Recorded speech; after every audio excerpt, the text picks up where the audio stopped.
Bom, dei uma esvaziada no meu celular e voltei. É complicado essa história, hein? É complicado. Bah, toda hora tem que estar pagando tudo. Eu não posso deixar uma imagenzinha no meu telefone que eu não consigo gravar um vídeo de meia hora. Tá, mas vamos lá. Voltando então, calor latente. Como eu tava falando para vocês no outro videozinho, o calor específico, ele aumenta a temperatura, ele esquenta ou resfria. Não chega a mudar de estado físico. Quando eu tô falando de calor latente, aí sim, ele muda o estado físico do corpo. No caso, se eu tô falando da água, ela vai congelar se eu tirar calor, ou ela vai evaporar, né, a 100 graus Celsius se eu colocar calor. Tá? Então, calor latente. Nem todas as trocas de calor que existem na natureza se detêm a modificar a temperatura do corpo. Em alguns casos, a mudança de estado físico nesse corpo, né? Ele muda de estado físico, aquela coisa de sólido, líquido e gasoso. Neste caso, chamamos de quantidade de calor latente. Então, calor latente, ele altera o estado físico, tem mudança no estado físico. Aí, a quantidade de calor latente Q é igual ao produto da massa pela constante de proporcionalidade, que é o L. Então, se eu estou falando de calor latente, eu vou só multiplicar a massa pela constante de proporcionalidade L, que é, em vez de calor específico, o calor latente da substância, tá? A constante de proporcionalidade é chamada de calor latente de mudança de fase e se refere à quantidade de calor que 1 grama da substância necessita para mudar de fase.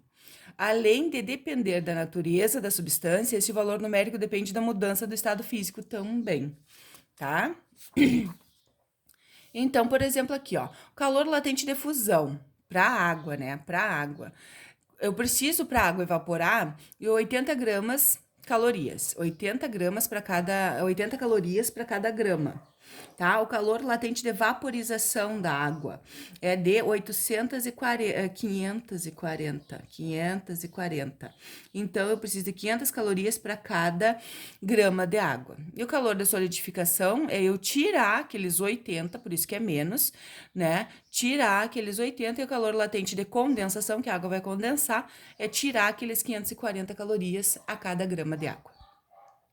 Isso aí é pra gente gravar, né? Um pouquinho assim, imaginar o que tá acontecendo. Mas gravem bem esse 540 aí. Quanto? Aí, ó, quando a quantidade de calor é maior que zero, eu tô colocando calor, é uma quantidade positiva, né? Esse caso aqui vai dar uma quantidade positiva. Eu aumentei a temperatura, eu não tirei a temperatura, eu aumentei. O corpo se funde ou ele vaporiza. E quando eu tiro calor, que é a quantidade de calor da negativa, quando a temperatura foi de 500 para 50, por exemplo, ele vai se solidificar ou se condensar. Um exemplo aqui, ó, a quantidade de calor necessária para que 1 litro de água vaporize. Então, eu tenho uma massa, que é 1 litro de água, e ela vai se vaporizar. E aí, diz que aqui, ó, que a densidade da água é essa daqui, e o calor latente de vaporização também tá aqui. Então, o que que vai acontecer? Outra regrinha importante, eu preciso sempre da massa, né? Eu preciso da massa. E o que eu dei ali para vocês foi litro, que é um volume. 1 litro corresponde a 1 decímetro cúbico. 1 decímetro cúbico é 10 na terceira, ou seja, 1000. A densidade da água, ele me deu que é 1. Então, o que que eu vou fazer aqui, ó? A densidade da água é 1, a massa que eu quero saber e o meu volume é 10 na terceira. Passo para lá multiplicando e vai ter as 1000 gramas de água, ou seja, 10 na terceira. Aí, eu vou colocar no QMEL, tá? Quantidade de calor latente igual a massa vezes o calor latente igual a massa vezes o calor específico, né, da substância, que é o calor latente da água. Aí eu vou multiplicar aquela massa pelo calor latente da água, que é aquele 540. Então, eu fiquei com 540 quilo, desses 3 zerinhos aqui, quilocalorias, tá? Aí a gente tem uma curva. Gente, como essa curva é importante. Barbaridade. Tudo que é exercício que a gente acha na internet para dar para vocês, fala nessa curva aí. tá? Curva de aquecimento. Ao estudarmos os valores, né, de calor latente, observamos que estes não dependem da variação da temperatura, mas sim a gente pode elaborar um gráfico em função da quantidade de calor absorvida. Chamamos esse gráfico de curva de aquecimento. Então, como ele precisa da quantidade de calor e da temperatura, ó, quanto mais quantidade de calor é porque eu dei mais temperatura.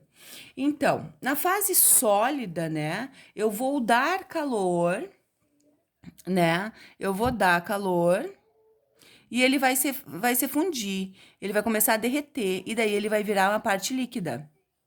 Aí virar líquido. Aí eu vou começar a dar calor também nessa parte que tá subindo aqui, ó. Isso aqui é o QC-mate. E aqui a gente tem um QMEL, tá? Tem que cuidar isso. Aí aqui eu vou começar a dar calor também, vou começar a dar calor também, vou começar e ele vai vaporizar e vai passar para a parte gasosa, tá? Então, nas curvas, assim, ó, na reta de subida, que quando tá subindo, eu tenho que ser mate, e quando eu tô na horizontal aqui, retinho, eu tenho um QMEL. Tá? Essa é a curva de aquecimento. Eu vou dar calor, né? Eu tô com gelo a menos 50 graus Celsius. Eu vou dar calor, vou começar a esquentar esse gelo, né? Eu vou esquentar o gelo. Olha o que eu disse pra vocês. Eu vou esquentar o gelo, vou dar calor pro gelo, então eu vou fazer um QC-mate. Aí ele vai se fundir. Vou fazer um QMEL. Aí depois eu vou fazer um outro QC-mate até os 100 graus Celsius, se eu estiver falando da água. E daí ele vai se vaporizar. E esse vapor ainda pode esquentar mais ainda se eu seguir colocando calor nele, tá? Trocas de calor.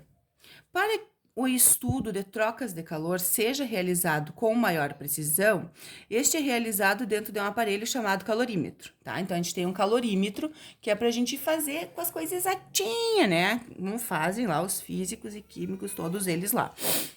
Que consiste em um recipiente fechado e incapaz de trocar calor com o meio ambiente. Então, é uma caixa fechada, uma coisa fechada, porque não pode nem entrar calor a mais ali, nem sair calor dali de dentro, porque senão os cálculos não vão ser precisos, tá? Então, não troca calor com o meio. Dentro do calorímetro, os corpos são colocados, os corpos colocados trocam de calor até atingir o equilíbrio térmico. Então, eu vou, que nem o mesmo esquema do leite lá, que eu falei pra vocês, no café preto ali, passadinho, bonitinho, cheirando, assim, quando a gente passa o café. Aí, passei o café, misturei um pouquinho de leite. O café tá quente, o leite tá morno, tá temperatura ambiente, assim. O que vai acontecer? O café que eu passei, tá fervendo ali, passei o café, vai dar calor pro leite. E o leite vai perder esse calor, esse frio, no caso, e vai ganhar esse calor, e daí vão ficar em equilíbrio térmico. Então, essa palavra aqui, ó, essa frasezinha, essa expressão, vamos dizer assim, equilíbrio térmico, é quando a gente tem temperaturas iguais, tá? Aí a gente, é assim, ó, como observar uma quantidade de calor positiva, ao se transmitir calor para uma quantidade negativa, a soma de todas elas seja sempre nula. Então, sempre que eu trocar de calor em qualquer outro objeto, a soma, esse aqui é símbolo de somatório, né? A soma de todas essas quantidades de calor vai ser nula. Ou seja, né? A quantidade de calor de um objeto, mais do outro objeto, mais outro objeto, mais outro objeto, mais outro objeto, vai dar sempre zero. Que daí eu venho aqui nesse gráfico de novo, ó. Eu fiz um QC-mate para dar calor de uma barra de gelo, né? De 50 graus até 0 graus, que ela vai começar a fundir, né? Então, de 50 a 0, eu vou fazer um QC-mate. Então, eu vou ter uma dessas quantidades de calor aqui. Depois, eu vou fazer um QMEL porque a água derreteu. Então, eu vou ter outra dessas quantidades de calor aqui. E essa água aqui, eu quero que evapore até esse gelo de 50 graus Celsius, ó. Ele tá menos 50 graus Celsius, vamos fazer ele a 120 graus Celsius. Só na imaginação, assim, tá? Então, ele tá menos 50, eu fui colocando calor, colocando calor, colocando calor, eu tô colocando calor, eu vou fazer um QC-mate.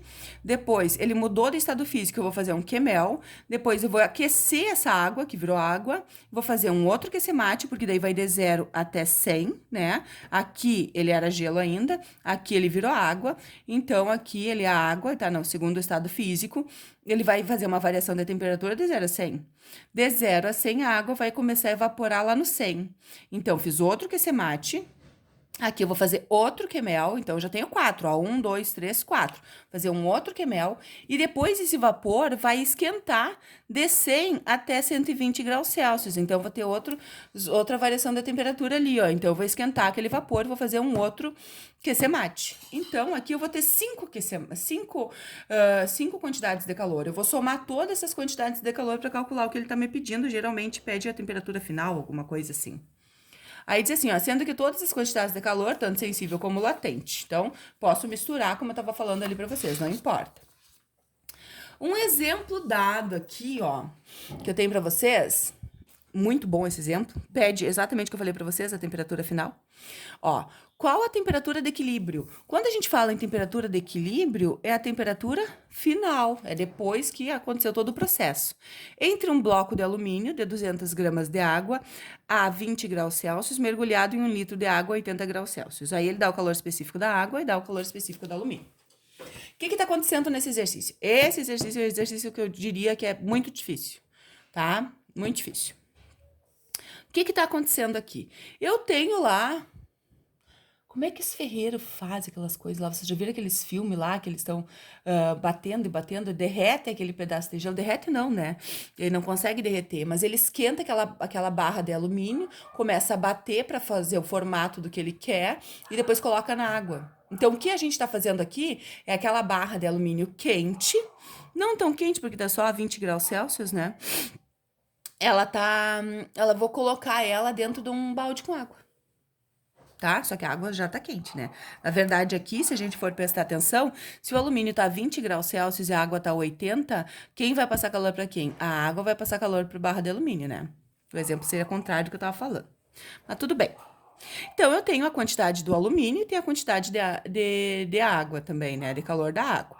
Então, quantidade de calor do alumínio mais a quantidade de calor da água. Tem que fazer a quantidade de calor de todo mundo que tá envolvido no sistema. Sistema é esse negocinho aí, esse problema da gente, tá? Então, vou fazer um QC-mate para cada um deles. Posso fazer separado e somar? Não aconselho, porque aqui a gente vai calcular a temperatura final. A temperatura final é a mesma dos dois. Então, o Czinho do alumínio, a massa do alumínio, 200 gramas, e a variação da temperatura do alumínio. Ele vai estar numa temperatura final. Lembra ó, que a variação da temperatura é a temperatura final menos a temperatura inicial. Aí vai ser menos 20, que é a temperatura inicial dele. Aí a água vai ser um Czinho da água, a massa da água e a variação da temperatura da água, que vai ser o TF, né? Que ele tá chamando aqui, ó, o TF, ele tá chamando de teta, tá? Menos 80. Aí o que que faz aqui, ó? Ele fez uma multiplicação desses dois caras aqui, tá? Que deu esse valor aqui, e daí ele fez um chuveirinho depois aqui. A mesma coisa aqui, multiplica os dois, depois faz o chuveirinho aqui. Aí ele achou essa expressão. Eu digo ele porque isso aqui eu peguei da internet, né? Vocês sabem disso. Então, daí, o que que aconteceu aqui, ó? 43,8 teta menos 876 mais 80 teta menos 640, do chuveirinho que foi feito ali. O que que a gente vai fazer? Juntar os teta. Então, eu fiquei com 123,8 teta menos 7.276. Passo para um lado, divido e achei que a temperatura de equilíbrio vai ser de 58,7. Então, a água vai perder calor, porque ela estava a 80 graus Celsius, né? E o alumínio vai ganhar calor, que vai de 20 para 58. Tranquilo aí? Agora a capacidade térmica. É a última folhinha da gente aqui, tá? Capacidade térmica. Não peguei exemplo da capacidade térmica, mas é tranquilo se vocês já entenderam aquele exemplo ali que eu expliquei anteriormente. Capacidade térmica é uma coisa linda. Então, vamos ver aqui, ó. O que é a capacidade térmica? É a quantidade de calor que um corpo necessita para receber ou ceder, né, para a temperatura que varia da unidade de medida, né, de uma unidade. Então, a capacidade térmica, vamos resolver para vocês isso daqui, é o quanto eu preciso de calor. Eu tenho que ter calor para passar para alguém, concordam com isso? Então, eu preciso ter esse calor ou precisar desse calor, porque eu vou doar ou eu vou receber, né, para aumentar a minha temperatura uma unidade. Então, eu tô com frio, eu vou ganhar calor.